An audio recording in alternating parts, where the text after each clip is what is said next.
Hi everybody, I am Darth Ford, and this is my review of Solo, a Star Wars story. This is the second Star Wars story film, centered around the backstory of Han Solo. I'll be talking spoilers, so if you have not yet seen the movie, then this is not the review you are looking for. So, going into this movie, I must admit, I was not terribly excited. I mean, of course I was going to go see it opening night. But the hype just wasn't there for me. Apparently, I was not alone in this, as it has not done well in the box office as compared to all other Star Wars movies. I think this was due to a few factors. One, it came out just 5 months after The Last Jedi, which means that there wasn't much time to build up hype. Secondly, in the 5 months between movies, they barely used that time to build up hype. Usually we get a trailer for a Star Wars movie at least 10 months out. Yet, we didn't get our first Solo trailer until nearly 3 months before the release of the movie. I know that this was likely due to the production issues, mainly the change of director while shooting, and then reshooting about 70% of what had already been shot must have had an effect on when they were able to advertise the film. Another factor for the low hype was, well, honestly, getting a Solo backstory wasn't something I was particularly interested in. I think a Kenobi movie or a Boba Fett movie or a Knights of the Old Republic or Darth Bane movie, any of those I would have been more interested in. And I would love to see a Star Wars movie that branches out beyond the time between episodes 3 and 4. Well, whatever the reason, my hype to see the movie was not quite there. Nonetheless, I went to see the movie opening night, and at the time of this review I have now seen the movie 3 times. And my overall thoughts of the movie remained largely unchanged. I will say that I liked it more the second time, but overall felt the film was rather average. That being said, here are my thoughts on Solo, a Star Wars story. The movie begins 13 years prior to Star Wars A New Hope, or 13 BBY as Star Wars fans say. For those not in the know, BBY stands for Before the Battle of Yavin, and is the reference of time that all other movies and media refer to. For example, Revenge of the Sith takes place in the year 19 BBY. So this movie begins 6 years after Revenge of the Sith, though a majority of it takes place 9 years afterward, as there is a 3-year time jump near the beginning of the movie. Anyway, this movie takes place after Revenge of the Sith and before Rogue One. So, there I am, sitting in the theater. Then the 10 magic words come up on the screen. A long time ago, in a galaxy far, far away. Though, just like Rogue One, it does not have an opening crawl. Instead, the movie has a series of texts that fade in and out. It is a lawless time. Crime syndicates compete for resources, food, medicine, and hyperfuel.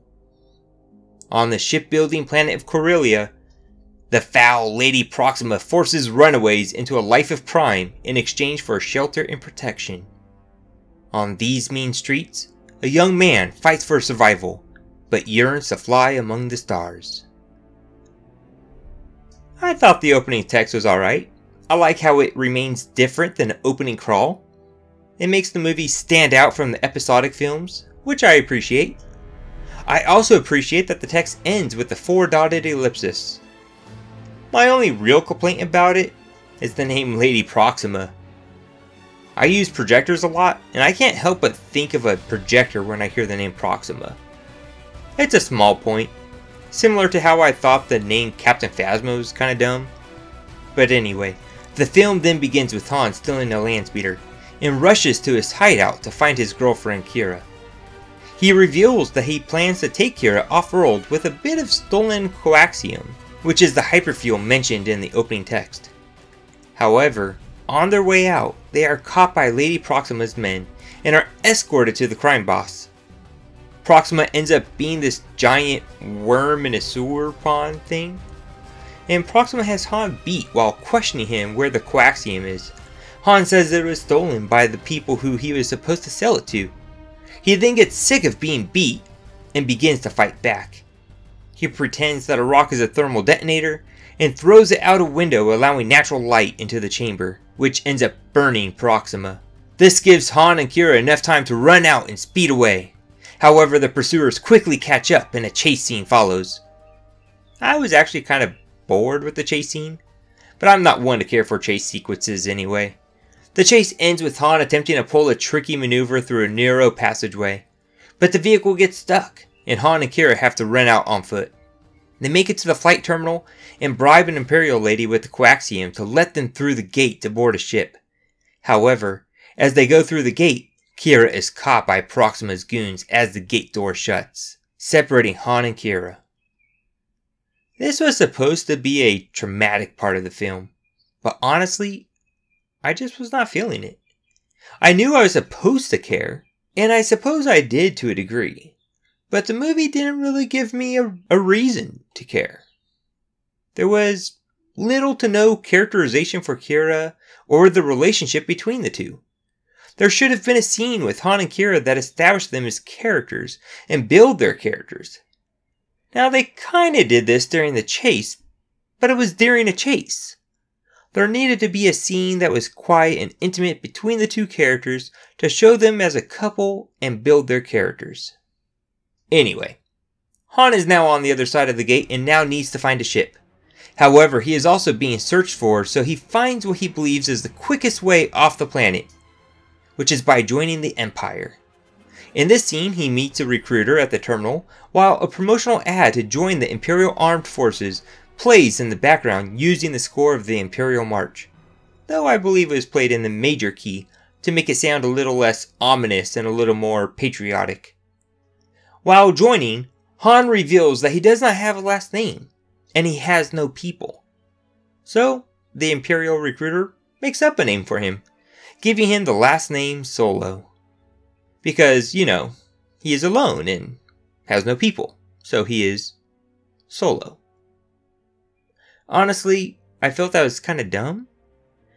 Mainly because it was the Imperial giving it to him. Even if the name Solo is made up, it should have been Han who made it up. Like maybe he didn't want to give his real last name, or maybe it's the same circumstance that he just doesn't have one, he has no family, and just makes up the last name for the same reason the Imperial guy does. My main issue is that it was the Imperial that gives him the name. Which begs me to ask, why would Han keep the last name that the Imperial military gave him? To me, it would make more sense that he would be more inclined to keep the name if he was the one who made it up, becoming a part of his identity. I know that this bugged many fans, and as you can see, that bugs me too, but honestly it didn't really bug me that much. I mean, yes, it was kind of dumb, but it is what it is. So Han joins the Navy to be a pilot.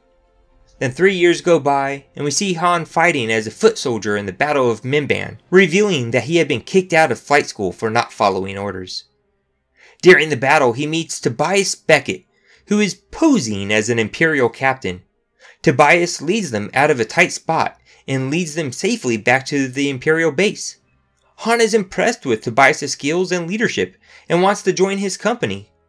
However, as he pursues Beckett, he discovers that Beckett and his people are not Imperial soldiers, but rather a group of criminals attempting to steal an Imperial ship. Han blackmails Beckett, threatening to reveal Beckett as an imposter if he doesn't let Han join him. Beckett doesn't take kindly to being blackmailed, and uses his disguise to order a nearby lieutenant to take Han away for attempted desertion. Han is then thrown into a pit to be fed to a beast. The beast is, of course, Chewbacca. Chewbacca tries to kill Han to eat him, and the two fight. However, Han reveals that he can speak a little of the Wookiee language, which seemed a little too silly to me. But anyway, so Han reveals that he can speak the language, and the two conspire to make an escape plan. The two escape, and meet up with Beckett as they steal a starship. Seeing the Wookiee with Han convinces Beckett to let the two on board. Beckett reveals that they are pulling a train job to steal a shipment of the hyperfuel. However, during the job, marauders known as Cloud Riders intercept and try to steal the hyperfuel themselves. During this encounter, 2 of Beckett's crew die, and the container of hyperfuel explodes. The Cloud Riders fly away as Beckett grieves over his lost crew. Beckett reveals that they are doing the job for a crime lord named Dryden Voss, and failing to do the job could mean death. Beckett goes on to explain the best thing to do is confront Dryden directly in hopes to find a way to make up the loss. Han and Chewie decide to join Beckett. The trio visit Dryden's yacht, where Han reunites with Kira, who is conveniently there and is revealed to be one of Dryden's top lieutenants. Dryden is not happy that they failed to retrieve the coaxium and threatens to kill them. However, Han comes up with a plan to steal more somewhere else, unrefined from the mines of Kessel.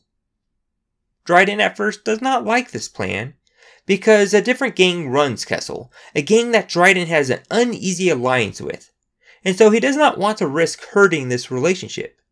However, Han and Beckett point out that no one knows that they work for Dryden, so if they are caught, no one will be able to tie it back to Dryden. Dryden likes his plan and agrees. And then he does the stupidest thing in the whole movie. The biggest issue I have with the movie. He then sends Kira to assist Beckett, Han, and Chewie. My issue being that Kira was earlier introduced as one of Dryden's top lieutenants, someone who would be well known to work for Crimson Dawn. Furthermore, we see that Kira has the Crimson Dawn brand on her wrist, which clearly would give her away. So Dryden agrees to send Beckett and Han to Kessel for the very reason that they are not connected to him, and then sends someone who is very well known to be connected with him. This makes no sense, and it is a huge plot hole. Well, anyway, moving on. Beckett tells Kira that they need a ship. Kira says she knows someone and takes them to meet Lando. Lando is playing a game of sabacc, and he is winning. Han says that he could take him, and attempts to get Lando to bet his ship, which Lando does. However, Lando also wins the hand, causing Han to lose all he had. However, after seeing that Han was with Kira, Lando agrees to help out anyway for a cut of the deal. They board the Millennium Falcon, fly through the Kessel Run, and make it safely to Kessel. While there, the group steals the coaxium while a battle occurs where Lando's droid is shot. Again, this should have been an emotional part, and it again kind of was, but I didn't really like the droid that much. I was more sad for Lando than I was for the droid dying. So they all quickly board the Millennium Falcon, and Han takes the pilot seat. However, the Empire then shows up, causing Han to fly through the unsafe parts of the Kessel Run, where they are almost eaten by a giant squid-type creature and almost sucked into a black hole. However, they are able to escape. Han makes the Kessel Run in less than 13 parsecs. 12 parsecs if you round down. They make it to the rendezvous to unload the volatile, unrefined coaxium just in time. However, while refining the coaxium, Enfys Nest and her gang of Cloud Riders show up. With their arrival, Lando takes the Falcon and flies away, wanting no more to do with this job. Enfys Nest reveals that they are actually fighting for the people and attempting to help the rebellion against the crime syndicates in the Empire. Han decides to help Enfys Nest, and Beckett says the whole thing is too risky and says that he's just gonna run away to Tatooine, hearing that a gangster was setting up a crew. So, Han, Chewie, and Kira go on with the plan and deliver the fake hyperfuel to Dryden. However, Dryden reveals that he knows of their deception, and in walks Beckett. I must say, I thought that it was going to be Kira that betrayed Han, but having it be Beckett was nearly equally predictable. But then, it is revealed that the fake hyperfuel is actually real. Now this was a bit of a twist. Once Beckett realizes this revelation, he shoots Dryden's guards and takes Chewbacca and the coaxium. Han, Kira, and Dryden are left to fight it out. Han and Kira beat Dryden, with Kira getting the killing blow. Kira tells Han to go after Beckett and save Chewie while she'll grab some gems from Dryden's office so that they'll have funds to buy a new ship. However, once Han leaves, Kira contacts Dryden's boss, revealing that Darth Maul is the head of these different crime syndicates. Maul orders Kira to meet him on Dathomir. Kira obeys, leaving Han. Meanwhile, Han catches up with Beckett and shoots him while Beckett was monologuing. A little play on the whole Han shot first. The movie then ends with Han meeting up with Lando on a jungle planet, desiring a rematch. Lando agrees and again bets the Millennium Falcon. However, Unbeknownst to Lando, but beknownst to us, Han pickpocketed Lando's cheat card up his sleeve. Thus Han won the card game and the Falcon, fair and square. Han and Chewie fly away, deciding to go meet this gangster on Tatooine. End credits. So, that was Solo, a Star Wars story. So what did I think of it? Well, it was kind of average. A little cookie cutter. Yet, it was enjoyable. I had a fun time watching it. There weren't too many things that I didn't like about it, but there wasn't that many things that particularly stand out. And I'll cover both of these topics now, starting with my dislikes. My first is, it needed character development. The plot was itself a bit too simple. It was fairly generic. There wasn't really any depth to the movie. It was just surface level storytelling. Almost like a paint-by-numbers story. A simple plot would have worked if they made the movie more character-driven. But it wasn't really a character-driven movie either. I would have liked to have seen more time with Han on Corellia and in the Imperial Navy. The beginning is kind of rushed to get Han where the main plot wants him. But there seemed to be a lot of potential in these other areas that could have been pretty interesting, and these elements could have made the movie more character-driven. A lot of this movie seemed to be about how Han got his stuff. His last name, his blaster, his ship, his best friend. But most of it was kind of meaningless. There wasn't anything particularly significant about it. The only thing that was any interest and importance was how he met Chewie, and how he won the Millennium Falcon. While I really enjoyed Chewie and Han's relationship in this movie, I would have liked to have seen the life debt established, or made more explicit. I had always thought Chewie made the life debt to Han as a sign of gratitude for freeing him from being an Imperial slave. This element was established both in the old canon, what we refer to as legends, and in our new canon, in some of the books, one of which called Life Debt. Maybe we will see an explicit life debt between the two in the future Solo films, if there are future Solo films. So anyway, a little more focus on these elements would have led the movie to be more character-driven. My next issue was the plot hole. The thing I probably dislike the most is the big plot hole of Dryden sending Qi'ra on a mission that he doesn't want to be tied to. The film spends a lot of time and emphasis that the reason that Dryden okays this crazy mission is because Han and Beckett are not known associates, therefore the operation will not be connected back to Dryden. Dryden okays the mission solely based on this point, and then sends one of his top lieutenants, which is branded with the Crimson Dawn symbol? The fact that Qi'ra was even with Dryden seemed a little too plot convenient as well. The whole drive for Han's character was to do a job to get a ship and return to Corellia to get Qi'ra. And then he just happens to run into her? This not only takes away a bit of the drive of his character, but seemed a little too plot convenient that she was there to begin with. My next dislike has to do with L3-37. I didn't really care for L3-37's character.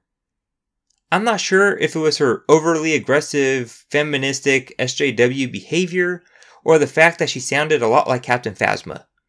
Probably a bit of all of that. Interestingly enough, I did enjoy what she stood for. I enjoyed the actions that she took, but it was the way her attitude came off that bugged me. Now the next thing that I dislike about this film was no C-3PO and R2-D2. I was a little bothered not to have a C-3PO and R2-D2 cameo. While I felt that they were shoehorned into Rogue One, it would have been cool to see them in Solo at some point. So I wouldn't want them to be there just to be there, or at least for that not to be the obvious reason why, and therefore would want their cameo to make sense. That being said, the reason their absence bothers me is that this is the first Star Wars movie that the two characters do not appear. Up until now, they were the only two characters to keep continuity to the whole thing. Now, I'm not terribly bothered by this. Again, I would not have wanted them to be just thrown in there just for the sake of to be in there. All I'm saying is that their lack of presence stood out to me. Alright, my next dislike. Han's portrayal. Initially, I didn't really like how Han was portrayed in this movie. This was more due to my own expectations prior to seeing the film. I was expecting Han to be more cynical and sarcastic.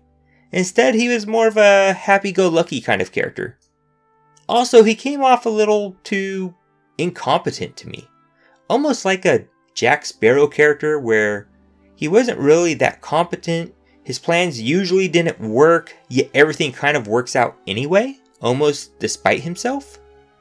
Now, I don't think Solo was quite as bad as Jack Sparrow, but it was too much in that vein, at least at first. Though I will say that upon a second and third viewing, I see it now as more of a Han learning the ropes. Thus, it makes sense that he isn't as competent as he was when we see him in the original trilogy. As for the cynical piece, here we see him betrayed and stabbed in the back in some significant ways. One of which by his mentor, whom he has to shoot. The other by his childhood sweetheart. So, things are being placed that will connect to how he becomes this cynical kind of person. One thing that bothered me about his character was his willingness to help the Marauders just because they explained that they are actually good guys. While this shows that Han had a heart that he was hiding in A New Hope, which is revealed at the end of the film when he decides to help the rebellion out anyway, it just seemed too out of character for him at this point to be so willing to help the rebellion for little to no reward. I don't know. Again, this is more of a light-hearted Han, a Han before he is a cynical space pirate, so maybe this does make sense. I guess I just would have preferred to have seen Han be a little more cynical, not as happy-go-lucky. And it should have been in episode 4 where we see Han begin to have this change of heart where he decides to help out. Alright, so my next dislike is the death of Val. Another issue I kind of have is how Beckett's crew die during the train job. In my first showing, I really had issues with Beckett's lover Val. She pulls a sacrifice play, and at first it seemed kind of pointless. Like, she was willing to die so that Beckett and the rest could steal the shipment? I understood that they were trying to do the job to get paid, but was the job so important that she would be willing to kill herself? Apparently the answer was yes, and it seemed to be overly dramatic for the sake of being dramatic. It then really stings when the plan fails anyway and her sacrifice was in vain. But why the sacrifice at all? Well, it's not until later that we realize that they are doing the job for a crime lord named Dryden Voss. It is only then that we begin to understand the urgency of the job. So it wasn't until my second viewing that I began to understand why the job was so important to her. She believed that if the job failed, Dryden would have them all killed. So she wasn't playing the sacrifice card for the sake of the job, but for the sake of the rest of the team, and for the sake of Beckett in particular. So after understanding that, I began to understand why she played this sacrifice card. Alright, and my last topic of dislike has to deal with Darth Maul. The one thing about Maul's appearance that I did not like, and that did seem shoehorned, was when he ignited his lightsaber. That seemed out of place and awkward and simply makes no sense. Like he was a hologram talking with Kira. Like, was he trying to intimidate her with a hologram of a lightsaber? Well, anyway. This now leads me into the things that I liked about the movie. And the first thing that I'll mention that I liked about the movie was Darth Maul. One of the things that I appreciate in the movie was that Darth Maul was played by Ray Park, who played Darth Maul in Episode 1. The voice of Darth Maul is not the same voice actor as he had in Episode 1. Instead, he is voiced by Sam Witwer, who voiced Darth Maul in the Clone Wars and in the Rebels TV series. So I appreciate that continuity. While I did not mind Darth Maul being in the movie, I wonder how many people would understand why he is there. To the average viewer, I could see that it would seem kind of shoehorned into the film. However, if you have kept up with the Clone Wars animated series and Star Wars Rebels, then you would know that Darth Maul was still alive, and you would understand that his appearance here actually makes sense. You see, in Season 3 of the Clone Wars, it is revealed that Darth Maul is still alive. He had survived being cut in half. he was taken to a trash planet where he got spider-like robotic legs. At the time of being found, Maul had pretty much lost his mind. Only his hate of Kenobi had kept him alive and was the only thing that he would remember. Maul is taken to a Force Witch known as the Night Sister, who uses her powers to restore Maul's mind. Maul then gets humanoid robotic legs and plans his revenge. During the show, Maul begins to conquer various crime syndicates, to include Black Sun, the Pikes, a Mandalorian group called Death Watch, and for a time, the Hutts. He united these crime syndicates and led them to many victories across the galaxy. Eventually, Sidious has to interfere, afraid that Maul would spoil his plans, so Sidious captures Maul. And this is where Maul's story ends in the Clone Wars, but his story continues in a comic book based on unused scripts for the show. The comic is titled Darth Maul, Son of Dathomir. In this comic, Maul escapes and reunites most of his old gang members. They lay a trap for Dooku and Grievous, and capture them both.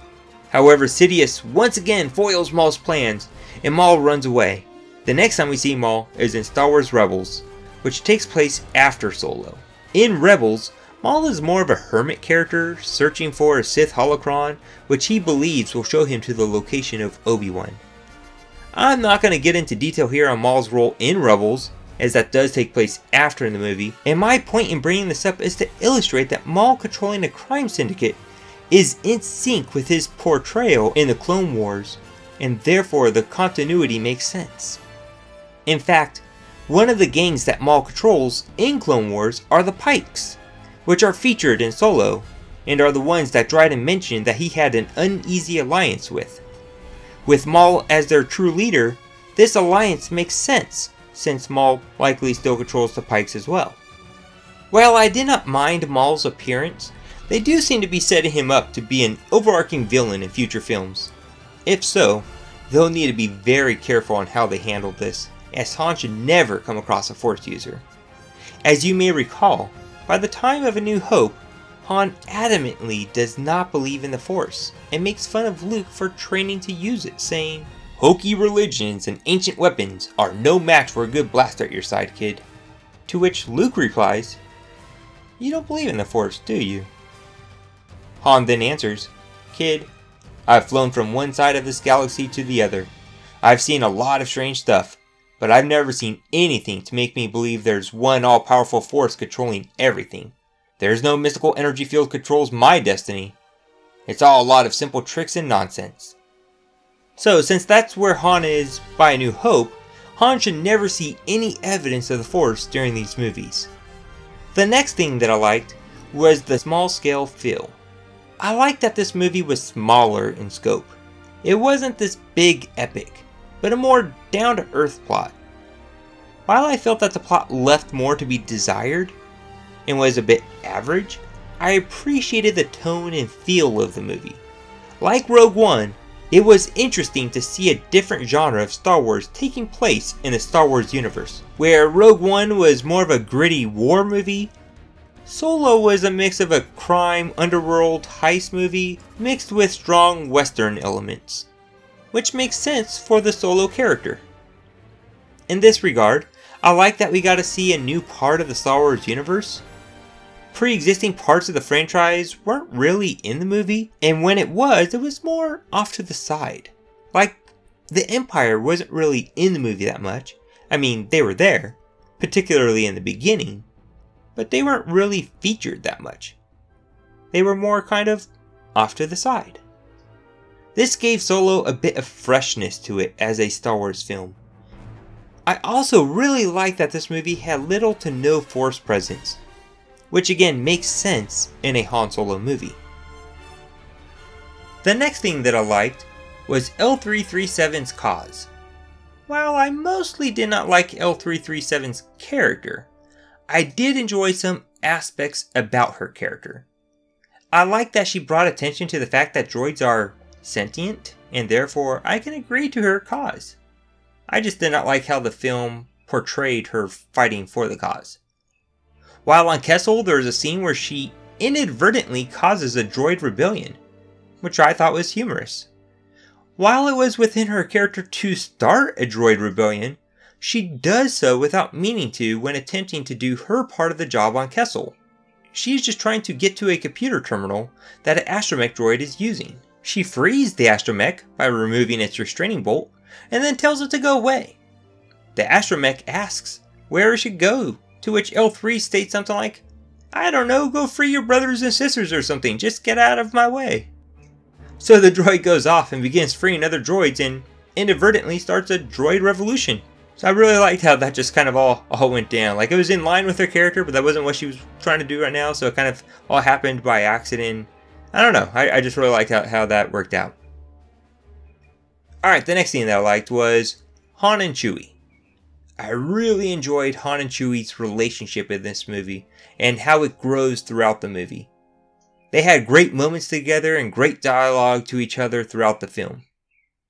I enjoyed the scene where they first meet, the circumstance where Han is thrown in a pit to be fed to some beast, and then the beast is Chewie. I like that they were able to work together to escape the pit. Didn't really care for Han being able to speak the Wookiee language, that seemed out of place to me. I think Chewie would have been just as impressed if Han showed that he understood the Wookiee language, and Han treated him more as a sentient being than a monster. I think that would have spoken volumes to Chewie. But overall, I enjoyed how they met up. The moment between the two that I really enjoyed was when Han was about to make the Kessel Run, and Chewie joins Han as his co-pilot, and the original music plays. It was just a great moment. Which brings me to the Kessel Run. So, I enjoyed seeing the Kessel Run. It used two main plots that were brought up in old Star Wars canon. Prior to this movie, the explanation for the Kessel Run had two main elements. Now let me back up. The reason that there needs to be an explanation is due to a misuse of the word parsec. In Star Wars A New Hope, Han boasts about the speed of the Millennium Falcon, stating that it's the ship that made the Kessel Run in less than 12 parsecs. Here it seems that Han is using the term parsec as a unit of time, yet a parsec is a unit of distance, which is about 3.26 light years. To get an idea of how long a parsec is, the closest star to our sun is about 1.3 parsecs, so a parsec is pretty long. So in order for Han's line to make sense, it must be noteworthy that Han was able to make the Kessel Run in less distance than thought possible, i.e. he found a quicker route, and it is in that sense a fast ship. So a common explanation of this line is that Han isn't speaking about speed so much in terms of time, but in his ability and the ship's ability to navigate and find the quickest routes. In fact, this was one part of a common explanation given by Lucasfilm years later and by George Lucas himself in the A New Hope commentary. And now we see it confirmed in this movie, where L3 is stated to have the best navigation charts in her memory, which is later uploaded into the Falcon, which enables Han to find a quick route out of the Kessel Run. Another common explanation to make sense of Han's line in A New Hope dealt with what was referred to as the Maw, which was a black hole. In this context, Han's boast is that he was able to pilot his ship closer to the Maw and therefore make the Kessel Run in less distance. Solo: A Star Wars Story combines both of these explanations and adds in being chased down by TIE fighters and a giant Kraken type monster to the mix. I really enjoyed the scene. It was fun, it showed Han as a competent pilot, and for the first time we see a tentacle monster used in a fun and interesting way since the Sarlacc. I'm not sure why Disney has a need to have a tentacle monster in their Star Wars movies, but those were always my least favorite parts. The Rathtar sequence was my least favorite part in The Force Awakens, and the Borg Gauntlet scene in Rogue One was my least favorite scene in that film. And now in Solo, we yet again have a tentacle monster. But as I said, I enjoyed the monster in this film. It felt right in this film, and it was used well in this film. The next thing that I liked in this movie was the cameos and references. I really enjoyed the cameos and references in this film.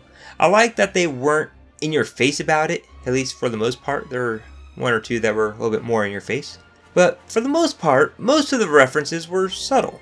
I'm not going to name all the references here, but I will name some examples that particularly stood out to me. The first one is Val references Bossk by name.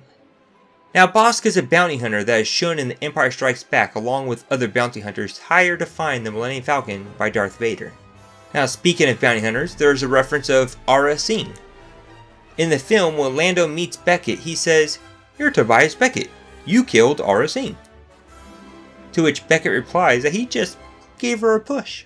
Now, Aurra Sing is a female bounty hunter who first appeared in Star Wars Episode 1.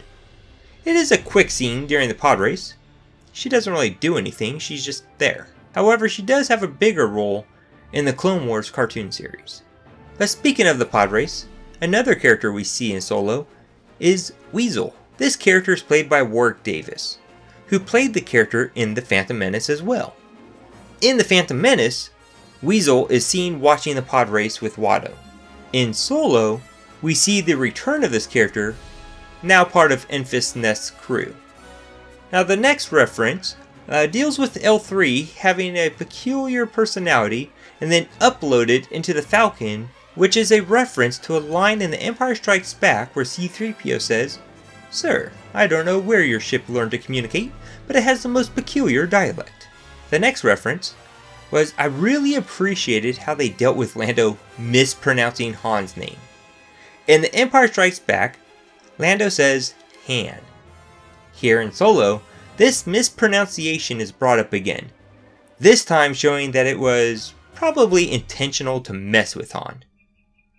On the note of Lando, during the film, Lando's agreed upon percentage of the take is reduced throughout the film. This reminds me of the scenes in The Empire Strikes Back where Vader keeps altering the deal with Lando. In fact, Lando even responds, "This deal is getting worse all the time." Also, still on the topic with Lando makes mention how he hates mining colonies in Solo, which is a nod to how Lando will one day become the administrator of the Tabana gas mines on Bespin, as we see in The Empire Strikes Back. Another nod that I appreciate is with Beckett, where Beckett refers to a gangster on Tatooine that is putting together a crew, whom later Han refers to as well at the end of the movie. Neither time is this gangster named, but we all know that it is Jabba the Hutt. I enjoy the subtle reference in this regard and how he is not named. The last bit of references that I'll mention here is simply Dryden's office, which is full of different callbacks from other Star Wars media. Dryden has quite a collection, from Mandalorian armor to what appears to be a Sith holocron. There are other little hidden gems in the office that are callbacks to previous expanded universe lore, such as the Dancing Goddess statue and Zim's Death Head. There even appears to be an item from a different Harrison Ford movie in the office, the idol from Raiders of the Lost Ark. Also, I like the whole Han shot first scene, where he shoots Beckett during his monologue.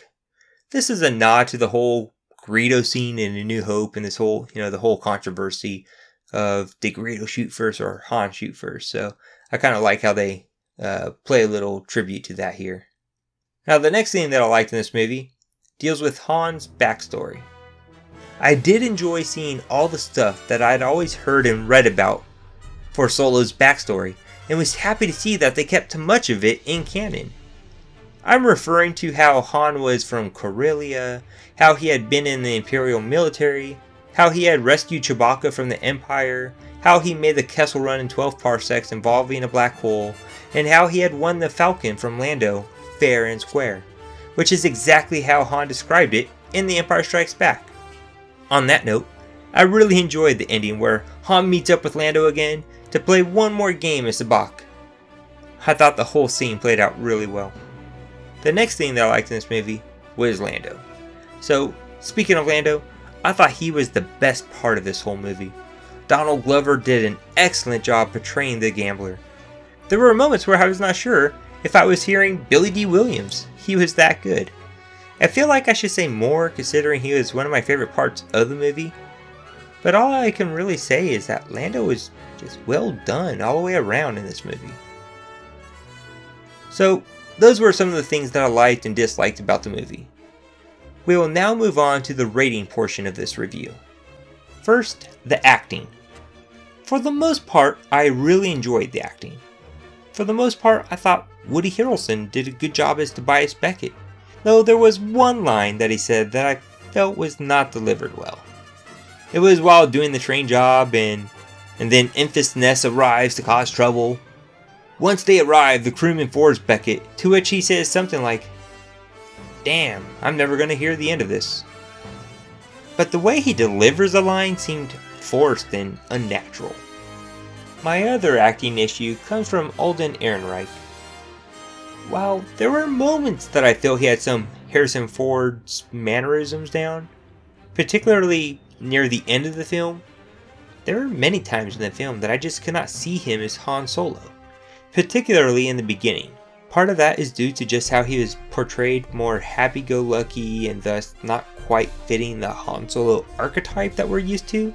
But I will give Alden kudos on how he progressively becomes more like the Han Solo we know as the film progresses, which shows character development throughout the film.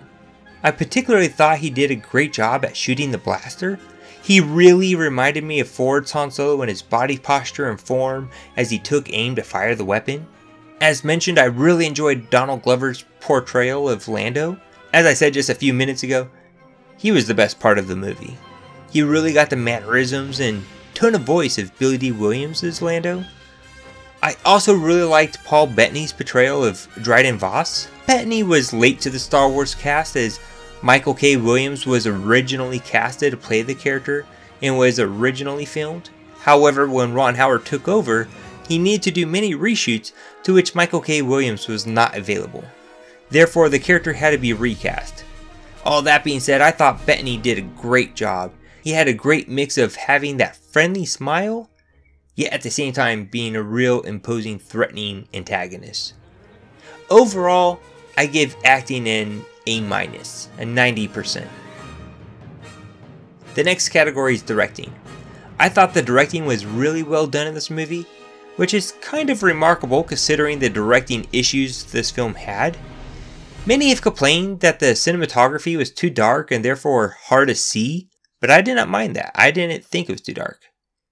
Being a more criminal underworld genre movie, the dark tone and scenery made sense to me.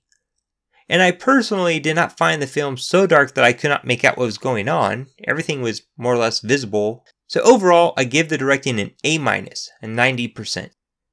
Next is screenplay. While I really enjoyed the acting and directing of the film, the story and plot were too simple, too predictable, and should have given us more character depth. This should have been more of a character-driven movie, unpacking the character of Han Solo and showing significant growth. We don't really get that. Instead, we get more of a plot-driven movie with a cookie-cutter plot. There should have been more substance to Solo's character. In fact, this should have been a more character-driven story. If they wanted to explore how he got his stuff, there should have been more significance to how he got it, not just because someone gave it to him. Due to the rather generic screenplay and the plot hole of Dryden sending Kira on the mission, I'm giving the screenplay a B-, an 82%. The next category is music. The music did not really stand out to me. It was alright, but no track particularly stood out. The music is clearly not John Williams, which that stands out, but in the negative way. Though I will say that the film does do a good job at integrating John Williams' music into the film. I do enjoy Enfys Nest's theme, but feel at times it did not flow with what was happening on screen, particularly during the battle on the train job. I do have the soundtrack and have been listening to it as I write this review, and it is okay, but just okay. It is my least favorite soundtrack of all the movies, so I'm giving the music a B-, an 80%. The last category is Star Wars Magic.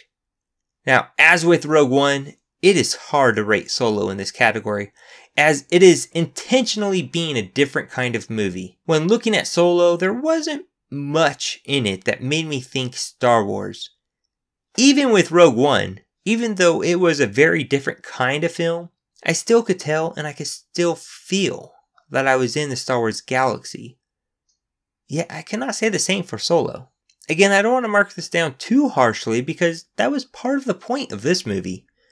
Yet, this is a rubric that I judge all Star Wars movies on, which is admittedly a disadvantage to these Star Wars story movies. I will say, the aspects that help Solo in this regard are some of the characters, particularly Lando and Chewie, also the use of John Williams music integrated into the soundtrack. So, I'll give this category a solid B at 85%. So overall, I give this movie a solid B, an 84.4%. I really enjoyed this movie. I thought it was fun, entertaining, and for the most part did enjoy watching the characters we know and love. Though I initially did struggle with how they used the Han character. My major complaint of the film was that it had a fairly shallow point and seemed to be trying to play it really safe, perhaps due to some of the backlash over The Last Jedi. I would have preferred a more character-driven story than a shallow plot-driven story. Nonetheless, I had a good time seeing the film and would overall recommend it. I hope to see more of these Solo movies and that they build on his character and we see him become more of the cynical but competent space pirate that we know him to be. Well, I hope you enjoy this review. One thing that I want to clarify is that I've been giving a lot of thought to how I have rated previous movies and have revamped my rating system.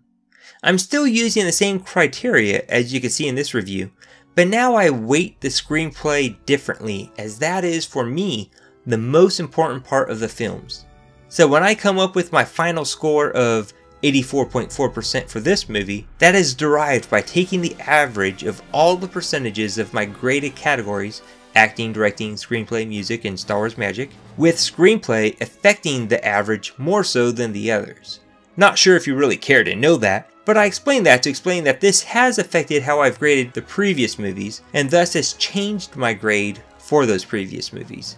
To see how this has affected my previous graded movies, tune in to my next 2 upcoming videos where I'll be grading all 10 Star Wars movies based on this rubric. This concludes this review. May the Force be with you.